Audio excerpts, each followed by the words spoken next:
رانا ثناء اللہ نے کہا ہے کہ احتساب کا ڈرامہ پوری دنیا کے سامنے بے نقاب ہو گیا۔ نیب سے کچھ نہیں بنا تو ایف آئی اے کو سامنے لایا گیا۔ جہانگیر ترین کو این آر او دے کر بجٹ پاس کرانے کی کوشش ہو رہی ہے۔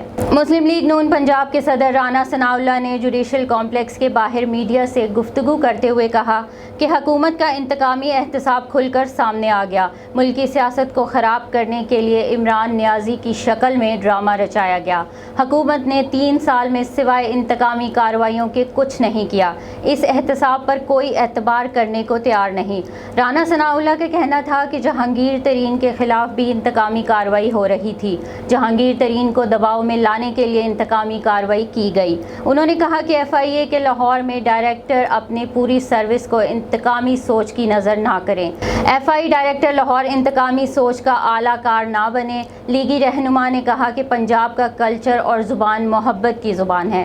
پنجاب کی زبان نفرت کا درس نہیں دیتی۔ پنجاب کی زبان میٹھی زبان ہے۔ پنجابی زبان پیار کی زبان ہے۔